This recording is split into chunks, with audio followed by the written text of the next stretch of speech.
Buenos días, estimados estudiantes. Tomen asiento y prepárense porque hoy vamos a cambiar la forma en que ven el cuerpo humano.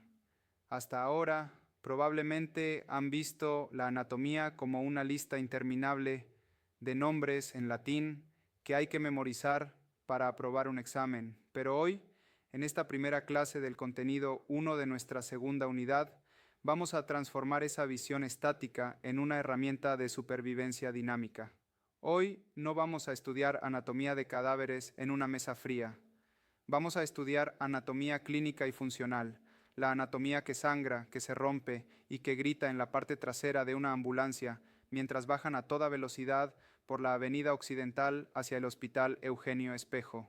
Empecemos por lo básico, por el cimiento de todo nuestro trabajo, el lenguaje. En la medicina prehospitalaria, la precisión no es un lujo, es una exigencia vital. Imaginen que están reportando por radio al SU 911 o al médico regulador sobre un paciente atropellado. Si ustedes dicen tiene una herida en la pierna, no están diciendo absolutamente nada útil.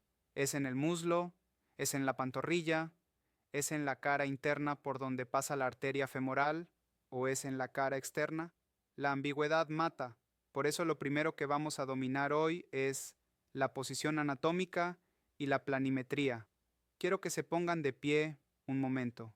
Párense derechos, miren al frente, los brazos a los lados y, esto es crucial, las palmas de las manos mirando hacia adelante. Esta, señores, es la posición anatómica estándar.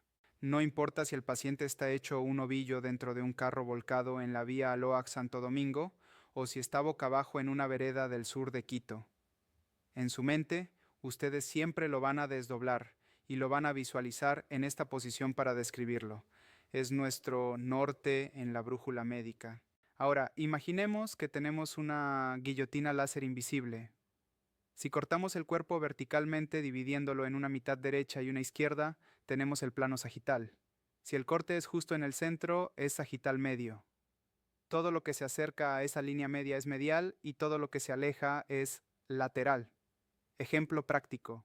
El dedo meñique está en la parte medial de la mano en posición anatómica, mientras que el pulgar es lateral. ¿Por qué importa esto? Porque si me dicen que hay una herida penetrante en la cara medial del muslo, yo me asusto, porque ahí están los grandes vasos, la femoral, y el paciente se puede desangrar en 3 minutos. Si me dicen cara lateral, me preocupo por el hueso y el músculo, pero la urgencia vital inmediata es distinta. Luego tenemos el plano coronal o frontal. Imaginen un vidrio que baja y divide el cuerpo en una parte de adelante, anterior o ventral, y una de atrás, posterior o dorsal. Y finalmente, el plano transversal o axial, que divide al cuerpo en una parte superior, cefálica, y una inferior, caudal. Esto es vital para entender las tomografías que verán en el hospital, que son básicamente rodajas axiales del paciente. Pero hay dos términos que quiero que se tatúen en la memoria porque son la base del control de hemorragias: proximal y distal. Proximal significa más cerca del tronco o del punto de origen. Distal significa más lejos. Si hay una amputación traumática en la muñeca, el torniquete debe ir proximal a la herida, es decir, más arriba en el brazo, no en los dedos. Parece obvio aquí sentados, pero bajo el estrés, con gritos y sangre, la gente se confunde. Proximal es hacia el corazón, distal es hacia las uñas. Si colocan un torniquete distal a la herida, solo van a lograr que el paciente sangre más y pierda la extremidad o la vida. Ahora integremos esto con la física. La anatomía no es estática en nuestra profesión. Se ve afectada por la energía. Hablamos de vectores de lesión. Cuando un vehículo se choca a 80 kilómetros por hora en la ruta viva, el carro se detiene contra el poste. Esa es la primera colisión. Pero el cuerpo del conductor sigue viajando a 80 kilómetros por hora hasta que golpea contra el volante o el parabrisas. Esa es la segunda colisión. Y aquí viene lo que el tecnólogo experto sabe. Dentro de ese cuerpo los órganos siguen viajando hasta que golpean contra la pared interna del tórax o del cráneo. Esa es la tercera colisión y es la que mata silenciosamente. Esto nos lleva a nuestra primera gran cavidad, la cavidad craneal. El cráneo es una caja fuerte de hueso, rígida e inextensible. Su función es proteger al cerebro, que es básicamente una gelatina eléctrica. Pero esa protección tiene un precio. Dentro del cráneo solo hay espacio para tres cosas: cerebro, sangre y líquido cefalorraquídeo. Esto se conoce como la doctrina de Monroe-Kelly. Si uno aumenta, los otros tienen que disminuir o la presión sube. Si un albañil se cae de un andamio en una construcción en Cumbayá y se golpea la cabeza, el cerebro se inflama o sangra. Como el hueso no se estira, esa presión empieza a aplastar el cerebro contra la base del cráneo, buscando salir por el único hueco grande que hay, el agujero magno por donde sale la médula espinal. Eso se llama herniación cerebral y es la muerte. Ustedes deben entender el mecanismo de golpe y contragolpe. En ese frenazo brusco del auto, el cerebro golpea primero contra el hueso frontal, golpe, y luego rebota y golpea contra el hueso occipital, contragolpe. El paciente puede no tener ni un rasguño en la cara, pero por dentro sus neuronas se desconectaron por cizallamiento y tiene dos focos de contusión cerebral. Por eso, cuando lleguen a la escena, no miren solo al paciente, miren el parabrisas. Si tiene esa forma de tela de araña, significa que la cabeza golpeó ahí. Su anatomía funcional les dice: cuidado, lesión intracraneal aunque el paciente me esté hablando ahorita. Bajemos un poco hacia la estructura que protege la maquinaria de la vida, la cavidad torácica. El tórax es una maravilla de la ingeniería. Es una jaula flexible hecha de costillas, esternón y columna vertebral. Protege al corazón, los pulmones y los grandes vasos. Pero, a diferencia del cráneo, el tórax tiene que moverse para que podamos respirar. Aquí la anatomía topográfica es su mapa del tesoro. Tienen que aprender a encontrar el ángulo de Louis. Toquen su propio cuello, bajen hasta el hueco de la garganta y sigan bajando por el hueso duro del esternón hasta que sientan una pequeña cresta o montañita horizontal. Ese es el ángulo de Louis. ¿Por qué es importante? Porque justo a los lados está la segunda costilla y debajo de ella el segundo espacio intercostal. Ese es un punto de referencia crítico para colocar los electrodos del electrocardiograma o, en casos de vida o muerte, por un neumotórax a tensión para realizar una descompresión con aguja, aunque las guías actuales sugieren también el quinto espacio. El segundo sigue siendo un referente anatómico primario. Dentro de esta jaula, la fisiología es fascinante. Los pulmones no están pegados a las costillas, están envueltos en dos capas llamadas pleuras. Entre ellas hay un vacío, una presión negativa. Es como cuando ponen dos vidrios mojados juntos, se deslizan, pero cuesta mucho separarlos. Esa presión negativa es lo que mantiene los pulmones inflados. Si un joven recibe una puñalada en una pelea callejera en la Mariscal, esa presión negativa se rompe. El aire entra desde afuera hacia el espacio pleural, la presión se iguala a la atmosférica y el pulmón colapsa como un globo desinflado.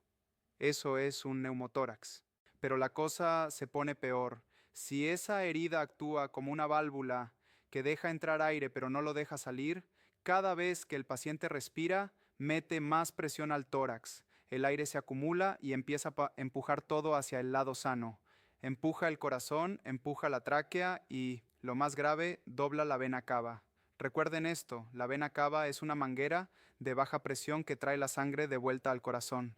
Si la presión dentro del tórax sube, la vena se colapsa, la sangre no llega al corazón y el corazón no tiene que bombear. El paciente entra en shock obstructivo y muere en minutos si ustedes no intervienen. No muere porque no pueda respirar, muere porque su corazón se quedó sin gasolina, sangre, para bombear. Aquí es donde su conocimiento anatómico salva la vida. Identifican la desviación de la tráquea, la ausencia de ruidos respiratorios, la ingurgitación yugular, las venas del cuello hinchadas porque la sangre no puede bajar, y saben que deben descomprimir ese tórax inmediatamente. Hablemos del mediastino, ese espacio central entre los dos pulmones. Ahí vive el corazón, protegido por el esternón, pero el corazón está justo detrás de un hueso muy duro. En un accidente de tránsito donde el conductor golpea el pecho contra el volante, recuerden la segunda colisión, el corazón es aplastado entre el esternón y la columna vertebral. Esto causa una contusión miocárdica. Es como un infarto, pero por golpe. El músculo cardíaco se magulla, se irrita y puede empezar a tener arritmias letales. Además, ahí está la aorta, la gran tubería de salida. La aorta está fijada en un punto por un ligamento.